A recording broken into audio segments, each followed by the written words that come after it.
Hello friends. మనం Andhra Pradesh public service commission వారు endowments department executive officers grade 3 ఎగ్జామ్లో అడిగినటువంటి మహాభారతం సంబంధించిన ప్రశ్నలు ఒకసారి అబ్జర్వ్ చేద్దాం. ఫస్ట్ క్వశ్చన్ వచ్చి, మహాభారతంలో మొత్తం ఎన్ని పర్వాలు ఉన్నాయి? మనకి ఆన్సర్ వచ్చి ఆప్షన్ 2 18. ఆంధ్ర మహాభారతంలో 18 పర్వాలు ఉన్నాయి. అదేవిధంగా మహాభారతం యొక్క చివరి పర్వం ఏది? ఆన్సర్ వచ్చి ఆప్షన్ 4 స్వర్గారోహణ పర్వం. మనకి మహాభారతంలో 18 పర్వాలు ఉన్నాయి. ప్రీవియస్గా మహాభారతంలో మొదటి పర్వం ఏది అని క్వశ్చన్ వచ్చింది, ఆది పర్వం. అదేవిధంగా ఇప్పుడు మనకి 18వ పర్వం ఏదని చెప్పి క్వశ్చన్ వచ్చింది, స్వర్గారోహణ పర్వం. ఒకసారి ఈ 18 పర్వాలు చూసుకోండి. రాబోయే ఎగ్జామ్స్లో కూడా మనకి క్వశ్చన్స్ వచ్చే అవకాశం ఉంది. మనకి వ్యాస మహాభారతంలో 100 పర్వాలు ఉంటాయి. నెక్స్ట్ క్వశ్చన్ వచ్చి, జనమేజయునికి మహాభారతాన్ని బోధించింది ఎవరు? మనకి ఆన్సర్ వచ్చి ఆప్షన్ 2 వైశంపాయనుడు. తర్వాత క్వశ్చన్ వచ్చి, సూత పౌరాణికుని అసలు పేరు ఏమి? మనకి ఆన్సర్ వచ్చి ఉగ్రశ్రవసుడు. మనకి ఆప్షన్స్లో ఉగ్రశ్రవసుడు లేదు, కానీ వారి తండ్రి గారి పేరు రోమహర్షణుడి పేరుంది. రోమహర్షణుడు కూడా సూత పౌరాణికుడు. సూత పౌరాణికుడు అంటే సూతుడు, పురాణ కథల్ని చెప్పేవారిని సూతుడు అని పిలుస్తారు. మనకి ఆప్షన్ 3 ఆన్సరు రోమహర్షణుడు. నెక్స్ట్ క్వశ్చన్ వచ్చి, కృష్ణద్వైపాయన మహర్షికి వ్యాసుడు అనే పేరు ఎందుకు వచ్చింది? మనకి ఆన్సర్ వచ్చి ఆప్షన్ 2 వేదములు విభజించినందుకు కృష్ణద్వైపాయన మహర్షికి వ్యాసుడు అని పేరు వచ్చింది. కృష్ణద్వైపాయనునికి కృష్ణద్వైపాయనుడు అని ఎందుకు పేరు వచ్చిందంటే, కృష్ణ అంటే నల్ల అని, నల్లని శరీరంతో దీపంలో జన్మించినవాడు, ఇసుక తిన్నెలపై జన్మించినవాడు కృష్ణద్వైపాయనుడు. తర్వాత క్వశ్చన్ వచ్చి, వ్యాస మహర్షి తల్లిదండ్రులు ఎవరు? మనకి ఆన్సర్ వచ్చి ఆప్షన్ 2 సత్యవతి పరాశర మహర్షి. సత్యవతికే వివిధ పేర్లు ఉంటాయి, మత్స్యగంధి, తర్వాత యోజనగంధి, అదేవిధంగా సత్యవతి.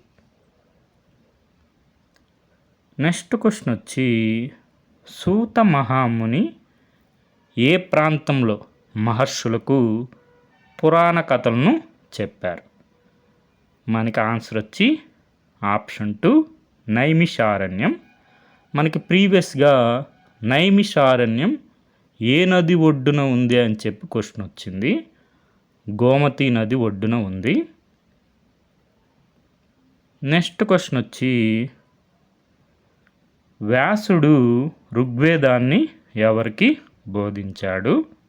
మనకి ఆన్సర్ వచ్చి ఆప్షన్ 3 పైలునికి బోధించడం జరిగింది.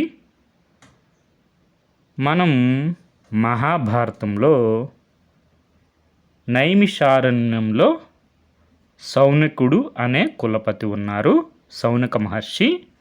ఆయన సాత్రయాగం చేస్తుంటారు. ఆ సమయంలో రోమహర్షుని కుమారుడైనటువంటి ఉగ్రశ్రవసుడు అనే సూతుడు అంటే పురాణ కథలు చెప్పేవారు వస్తారు. అక్కడ ఉన్న మునులకి నమస్కరిస్తారు. సౌనకాది మహామునులందరూ ఆ సూతుని వలన పురాణ కథలు వినవలనని ఉత్సాహంగా ఉన్నారు. ఆ మునులు చూచి ఆ సూతి ఇలా అన్నారు, అయ్యా, నేను వ్యాసుని శిష్యుడైన రోమహర్షుని కుమారుడును, ఉగ్రశ్రవసుడు అనే పేరు కల సూతుడను.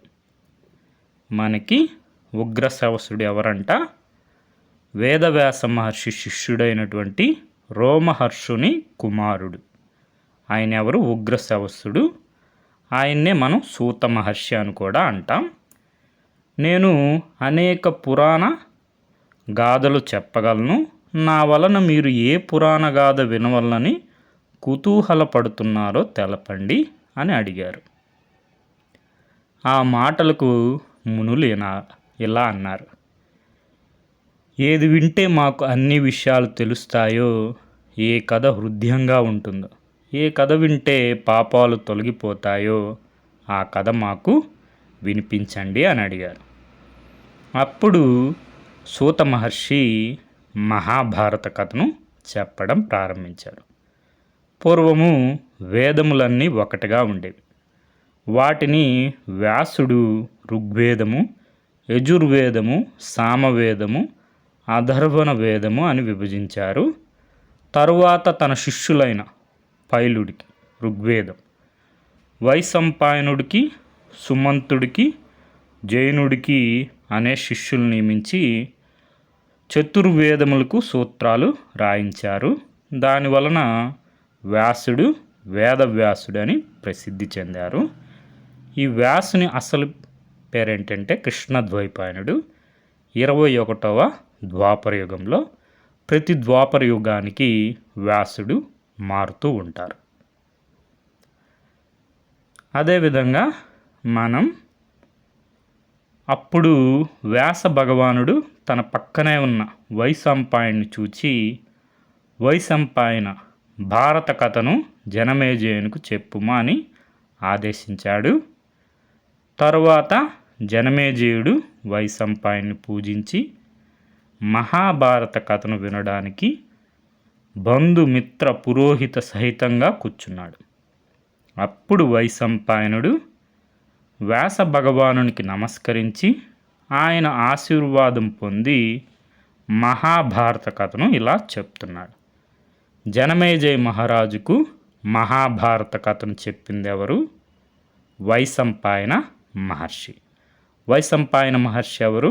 వేదవ్యాస మహర్షి యొక్క శిష్యుడు. జనమేజయ ఈ మహాభారత కథ భగవాన్ వ్యాసుని చేత రచించబడింది. మహాభారత కథను రచించింది ఎవరు? వేదవ్యాస మహర్షి. మనం వేదవ్యాస మహర్షి జననం గురించి తెలుసుకుందాం అని చెప్పి వ్యాస మహర్షి యొక్క జన్మ వృత్తాంతాన్ని చెప్తారు. చేది దేశాన్ని వసువు అనే రాజు పరిపాలిస్తూ ఉండేవాడు. ఆ వసువు అద్రికకు జన్మించిన కుమార్తె మత్స్యగంధి. పరాశర మహర్షి వరం వలన యోజనగంధి అవుతుంది. తరువాత సత్యవతి అని పిలువబడుతుంది. ఆ విధంగా పరాశర మహర్షికి, సత్యవతికి వ్యాస మహర్షి జన్మిస్తారు. పుట్టిన వెంటనే వ్యాసుడు తల్లికి నమస్కరించి, అమ్మ, నేను తపస్సు చేసుకోవడానికి వెళ్తున్నాను. నీకు అవసరం వచ్చినప్పుడు నన్ను తలుచుకో, నేను నీ వద్దకు వస్తాను అని చెప్పి వెళ్ళిపోతారు. ఆ వ్యాసుడే వేదాలను విభజించాడు, మహాభారత కథను రచించాడు. ఇది మనకి మహాభారతం. మూలం శ్రీమద్ధాంధ్ర మహాభారతం. తేట తెలుగు వచనంలో కవిత్రయం పాదరేణువు మొదలి వెంకట సుబ్రహ్మణ్యం గారు. మనం అఫీషియల్ కీలో ఆన్సర్స్ చూసుకుంటే మహాభారతంలో మొత్తం ఎన్ని పర్వాలు ఉన్నాయి? 18 ఉన్నాయి. జనమేజయునికి మహాభారతాన్ని బోధించింది ఎవరు? వైశంపాయన మహర్షి. కృష్ణద్వైపాయన మహర్షికి వ్యాసుడు అనే పేరు ఎందుకు వచ్చింది? వేదములను విభజించినందుకు. సూత మహాముని ఏ ప్రాంతంలో మహర్షులకు పురాణ కథలను చెప్పెను? నైమిషారణ్యం. వ్యాస మహర్షి తల్లిదండ్రులు ఎవరు? సత్యవతి, పరాశరులు. వ్యాసుడు ఋగ్వేదాన్ని ఎవరికి బోధించాడు? పైలునికి. మహాభారతం యొక్క చివరి పర్వం ఏది? స్వర్గారోహణ పర్వం. సూత పౌరాణికుని అసలు పేరు ఏమి? రోమహర్షణుడు. Okay friends, thank you for watching.